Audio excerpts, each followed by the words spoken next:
क्या होगा जब एक माँ के गर्भ में पल रही आत्मा अधूरी रह गई जन्म की चाह को लेकर लौट आए, ना बदला लेने के लिए ना डराने के लिए, बल्कि अपनी मुक्ति के लिए, और एक साधना बन जाए उस आत्मा की शांति का मार्ग। आज की कहानी डर नहीं बल्कि माँ और बच्चे के बीच के अद्भुत संबंध का एहसास कराएगी। एपिसोड की शुरुआत होती है जहाँ हमें जेनेट को देखते हैं जो काफी डरी हुई लग रही थी। उसे अपने मुंह में कुछ अजीब सा महसूस हो रहा था।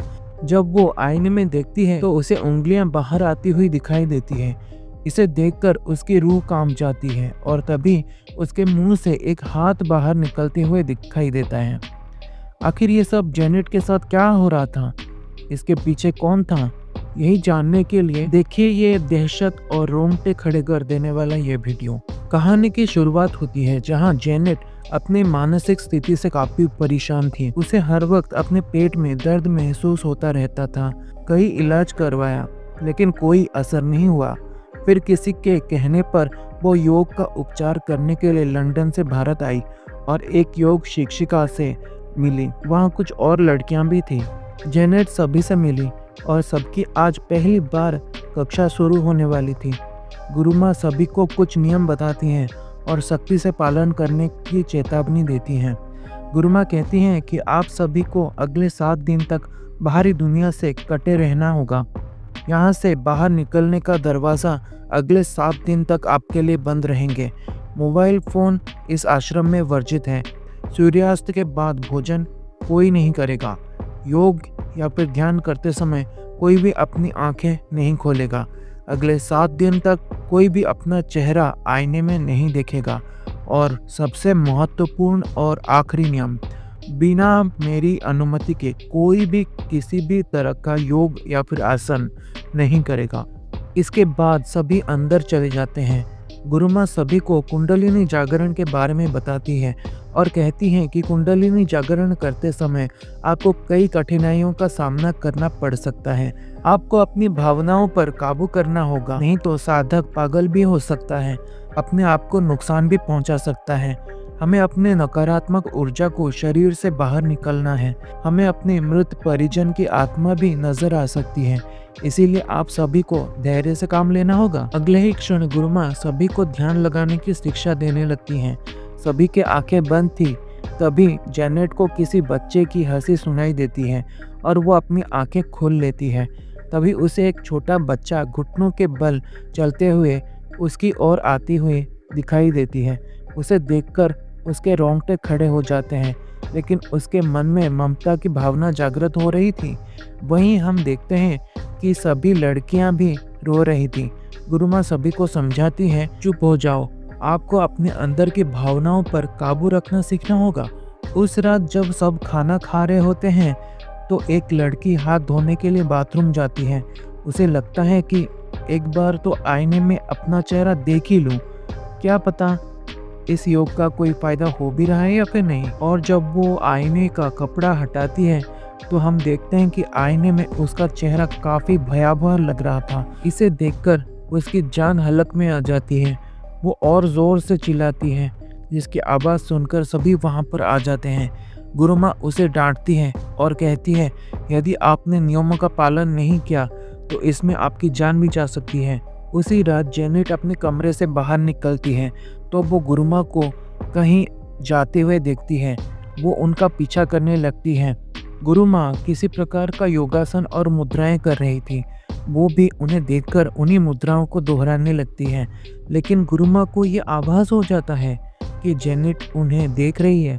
अगली सुबह योग की कक्षा में पहुंचते ही जेनेट फिर से उन्हीं योग मुद्राओं को दोहराती है। तभी उसके पेट पर किसी बच्चे के छोटे छोटे हाथ दिखाई देने लगते हैं। योग करते करते वो बेहोश हो जाती है और सभी लड़कियां उसे होश में लाने की कोशिश करती हैं। जेनेट को कुछ भी याद नहीं था कि वो बेहोश कैसे हो गई। गुरुमा आकर सभी को योग सिखाने लगती हैं, लेकिन जेनेट वो आसन बहुत ही आसानी से कर देती है, जिसे सीखने में सालों लग जाते हैं। इसे देखकर गुरुमा भी हैरान हो जाती हैं।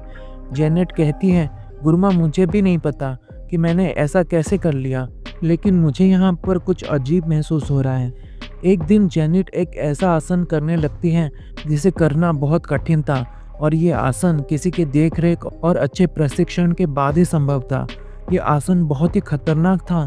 गुरुमा ये देखकर चौंक जाती है और तुरंत उसे उस आसन को करने से मना करती है और खुद जेनेट को रोकने लगती है। वो उसे अपने साथ ले जाती है और खूब डांटती है, लेकिन जेनेट अभी भी यही कह रही थी कि उसे कुछ भी याद नहीं है कि वो यह आसन कैसे कर पाई।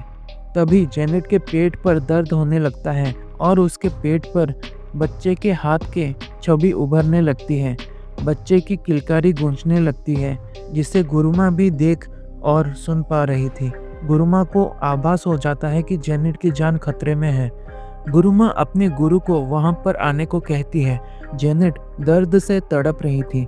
बड़े गुरुजी भी उसकी हालत देखकर काफी हैरान थे। जेनेट बताती है, मुझे हर समय एक बच्चे का आसपास होना महसूस होता है। उस समय गुरुजी कहते हैं, मुझे महसूस हो रहा है कि तुम्हारी कोख सुनी नहीं हो सकती, वरना ऐसा होना तो नामुमकिन है। तभी जेनेट बताती है, मैं अपनी पार्टनर से प्रेग्नेंट थी, पर उसे वो बच्चा नहीं चाहिए था, लेकिन मैं चाहती थी उस बच्चे को जन्म देना। इसी बात को लेकर हम दोनों में झगड़ा हो गया और उसने मुझे धक्का दे दिया, जिससे कि मेरे पेट में दर्द बढ़ गया और हॉस्पिटल में मेरा गर्भपात हो गया। गुरुजी कहते हैं, मुझे लगता है कि तुम्हारा बच्चा गर्भपात से पहले जिंदा था, बाद में उसे मारा गया। दरअसल जेनेट के बॉयफ्रेंड ने उसके बच्चे का अबॉर्शन करवा दिया था डॉक्टर को पैसा देकर। गुरुजी कहते हैं, इसीलिए इस बच्चे की आत्मा भटक रही है और वो आत्मा आज भी तुम्हारे शरीर के अंदर निष्क्रिय पड़ी है। लेकिन जब तुमने सारे के सारे आसन करने शुरू कर दिए, तुम्हारी कुंडलिनी जागृत हो गई और बच्चे की आत्मा सक्रिय हो गई। अब वो आत्मा तुम्हारे शरीर से बाहर निकलने की कोशिश कर रही है। अगर इसी अवस्था में तुम्हारी मौत हो गई तो तुम्हारे बच्चे की आत्मा को भी कभी भी शांति नहीं मिलेगी। इसीलिए तुम्हें उसकी मुक्ति के लिए कठिन साधना करनी होगी और अपना सहस्रार चक्र जागृत करना होगा, तभी वो आत्मा तुम्हारे शरीर से बाहर निकल पाएगी। जेनेट अपने सहस्रार चक्र को जागृत करने का प्रयास करने लगती है। उसे काफ़ी कठिनाइयों का सामना करना पड़ता है, लेकिन अंततः उसका सहस्रार चक्र जागृत हो जाता है। जागृत होते ही उस बच्चे की आत्मा उसके शरीर से निकलकर मुक्ति को प्राप्त हो जाती है। इसके बाद जेनेट हवन, तर्पण और श्राद्ध कर्म करके बच्चे की आत्मा को शांति प्रदान करने के लिए पूजा करती है। हमारे दर्शकों के लिए मैं बता दूं कि योग का मार्ग ईश्वर से मिलने का मार्ग है।